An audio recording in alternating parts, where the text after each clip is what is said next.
The old map lay undisturbed for centuries, hidden within a dusty leather tube. It rested among countless forgotten relics. Professor Evelyn Wright, a renowned historian, had inherited her grandfather's vast collection. He was an antiquarian with a penchant for the unusual.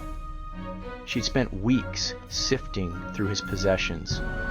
One chilly evening, she stumbled upon the map. It was unlike anything she had ever seen. The parchment felt strangely cold to the touch. Intricate lines depicted unfamiliar geographical features. Undecipherable symbols hinted at a language lost to time. The map seemed to hum with an energy that sent shivers down her spine. Professor Wright was immediately captivated. This was more than a map. It was an enigma, begging to be solved. Professor Wright dedicated herself to deciphering the map's secrets. She painstakingly translated the strange symbols. They spoke of a city nestled deep within a remote mountain range. A city erased from all known history. A city that, according to every modern map and satellite image, simply did not exist. Word of the map and its impossible city spread throughout the academic community.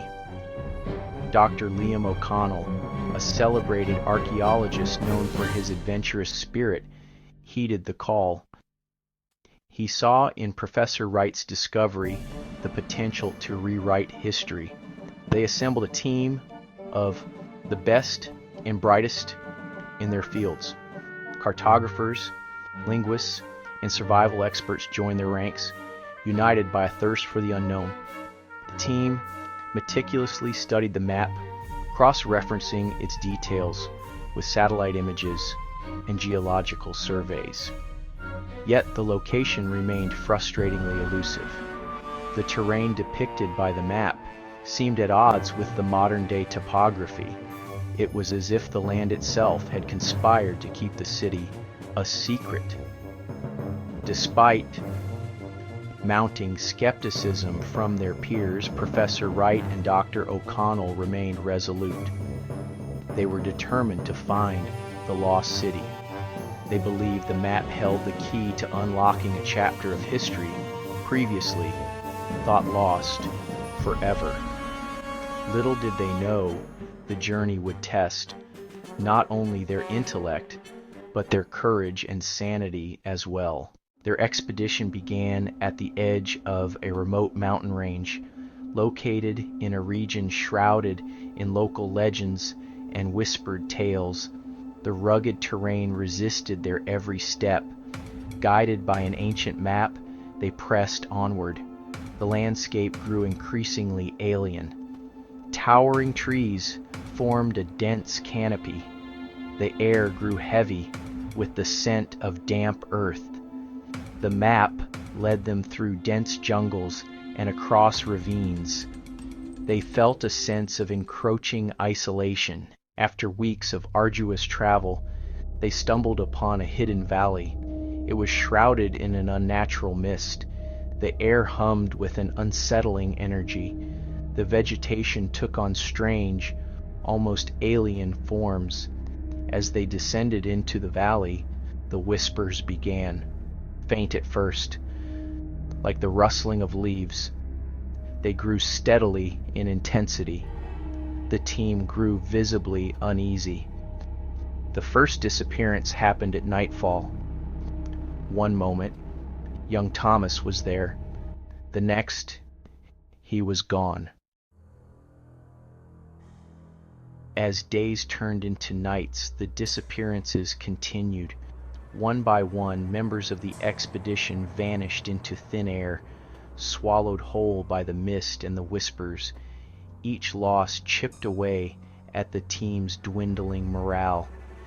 Fear became their constant companion. The valley seemed to feed on their terror, growing stronger with each life it claimed. Professor Wright and Dr. O'Connell, their initial excitement replaced by a chilling dread, found themselves leading a dwindling number of survivors. They were haunted by the faces of their lost comrades, their dreams invaded by the whispers that echoed through the valley. The lost city, once their sole focus, now represented a threat more terrifying than they could have imagined. Survivors were on edge, their nerves frayed by the constant fear of being the next to vanish. Sleep offered no respite, haunted by nightmares of shadowy figures and disembodied voices. They were trapped in a nightmare, a labyrinth of fear from which there seemed to be no escape. The lost city awaited, but at what cost? Dr. O'Connell, his face haggard and drawn, found himself alone. He stood at the edge of a vast plaza, the remnants of a once great city stretching out before him. Towering structures, crafted from a strange, luminescent stone, pierced the perpetual twilight that shrouded the city. The air had an eerie silence, broken only by the echo of his own footsteps. He had reached the lost city, but at a terrible cost. Professor Wright, their last remaining companion, had vanished just hours earlier, swallowed by the mist, just before they made their final approach to the city. He was alone, surrounded by the ghosts of his fallen comrades and the remnants of a civilization that should not exist. He wandered through the deserted streets, his footsteps echoing through the emptiness. The city was a mausoleum, a monument to a forgotten past. The buildings, though weathered by time, were remarkably intact. Intricate carvings adorned their surfaces, depicting scenes of a civilization both advanced and strangely familiar. It was as if he had stumbled into a reflection of his own world, twisted and distorted by some unknowable force. Drawn by an inexplicable pull, he found himself standing before a towering obelisk. Its surface was etched with thousands of names, a litany of the lost souls who had ventured into this valley and never returned.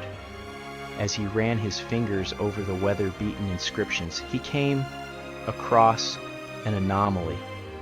There, carved into the cold stone, was his own name, Liam O'Connell. It was a chilling confirmation of his worst fears.